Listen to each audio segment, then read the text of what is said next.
కల్పన పంచుమర్తి. స్వచ్ఛంద సేవా సంస్థ మానవత గుంటూరులో పలు సేవా కార్యక్రమాలు చాలా చక్కగా నిర్వహిస్తున్న సంస్థ. ఆ సంస్థలో నేను అవయవదానం అనే విభాగానికి డైరెక్టర్ గా ఉన్నాను.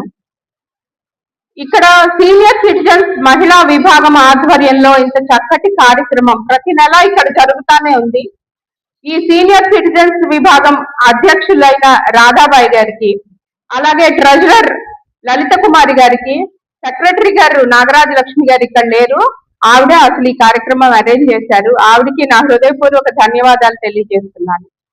ఈ అందరూ మహానుభావులు ఇక్కడ ఉన్న సీనియర్ సిటిజన్స్ అందరూ ఆ దేవదేవుడు వెంకటేశ్వర స్వామి సన్నిధిలో ఈ ప్రతిరోజు సాయంత్రం మీరు చాలా చక్కగా ఉల్లాసంగా ఉత్సాహంగా మీ సాయంత్రం సమయాన్ని వినియోగించుకుంటున్నారు. ఇక్కడ ఉన్న వాళ్ళందరూ చాలా విఘ్నులు మేధావులు. మీ అందరికీ అంటే నేను చెప్పాల్సిన అవసరం కూడా లేదు, కానీ నా కర్తవ్యంగా నేను అవయవ దానం అవగాహన అన్ని దానాల్లో కల్లా మిన్న అన్నదానం అని మనం ఇప్పటిదాకా విన్నాం. అన్నదానం కంటే కూడా గొప్ప మహాదానం అవయవ దానం. అవసరంలో ఉన్న వారందరికీ మనం జీవించి ఉన్నంత కాలం మాత్రమే కాకుండా మన మరణానంతరం కూడా మనకి దానం చేసే ఒక గొప్ప అవకాశం అవయవ దానం.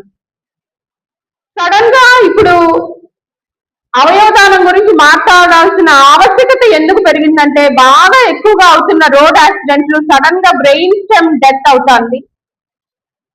సడన్ గా ఈ బ్రెయిన్ డెత్ అవటం మూలాన ఇంటర్నల్ ఆర్గాన్స్ బాగానే ఉంటున్నాయి, కానీ డెత్ అనౌన్స్ చేయాల్సిన పరిస్థితి వస్తుంది. వెంటిలేటర్ మీద ఉన్నప్పుడే కనుక మన చుట్టాలకు కానీ, స్నేహితులకు కానీ, సన్నిహితులకు కానీ, మన చుట్టుపక్కల ఎవరికైనా కానీ ఇలాంటి పరిస్థితి సంభవించినప్పుడు మనం కొంచెం ఓర్పుతో ఓపికతో గ్రీఫ్ కౌన్సిలర్స్ గా మారి నేత్రదానం చేయొచ్చు, అవయవాలు ఇవ్వచ్చు. ఊపిరితిత్తులు, గుండె ఊపిరితిత్తులు, కిడ్నీలు, లివరు, ప్యాంక్రియాస్ కూడా మనం వెంటిలేటర్ మీద ఉన్నప్పుడే కనుక మనం గ్రీఫ్ కౌన్సిలర్స్ గా మారి కుటుంబ సభ్యుల సహకారంతో కనుక మనం ఈ గొప్ప దాన ప్రక్రియ, ఇది చాలా క్లిష్టమైన సమస్య, అతి సున్నితమైన అంశం.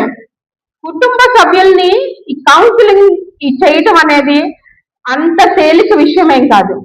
మనం మామూలుగా ఇన్ని రోజుల నుంచి ఉన్న మూఢనమ్మకాలు, కొంచెం మూఢాచారాలు కూడా ఉన్నాయో లేవో, స్వర్గాలు నరకాలు మనకు తెలియదు.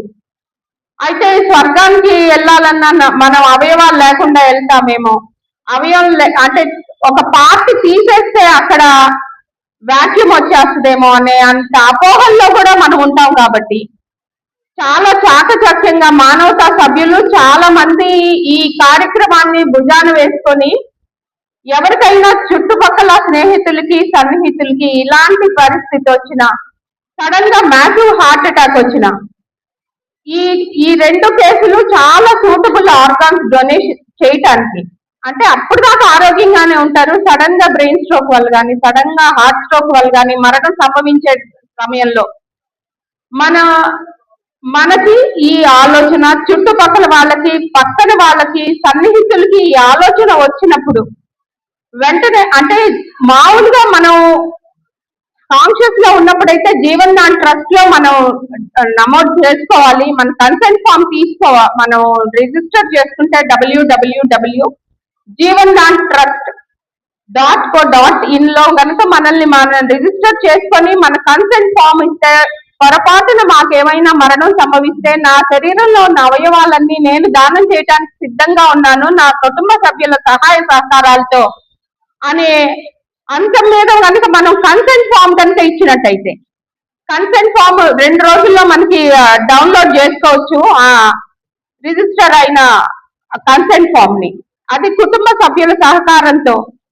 ఈ మరణం గురించి వినటానికి అందరికీ బాధగానే ఉంటుంది, కానీ తప్పదు. ఇంకా మనకే అని కాదు, మన కుటుంబ సభ్యులకే అని కాదు, స్నేహితులు, సన్నిహితులు ఎవరికైనా సరే ఇలాంటి సమస్య వచ్చినప్పుడు చాలా భారమైన హృదయంతో దృఢమైన నిశ్చయం తీసుకొని గ్రీఫ్ కౌన్సిలర్స్ గా మారి 2 రోజుల క్రితమే మా మానవతా సంస్థ చైర్మన్ గా ఉన్న పావులూరు రమేష్ గారు మా అందరి ముందే ఇట్లాగే వెంటిలేటర్ మీద 10 రోజుల నుంచి ఇంకా లాభం లేదు తీసుకెళ్ళండి మన అప్పుడు దగ్గరుండి ఇక్కడ ఈ ఉదయ్ హాస్పిటల్లో కార్నియాని డొనేట్ చేపించారు. అది చాలా గొప్ప సంకల్పం ఉండాలి, చాలా గొప్ప సహాయ సహకారాలు. అంటే మరణించినా కూడా మన కన్ను అంటే చూడగలుగుతుంది, జీవితాన్ని చూడగలుగుతుంది. అలాగే అవయవాలు కూడా ఎంతో ఇంపార్టెంట్ ఆర్గాన్స్.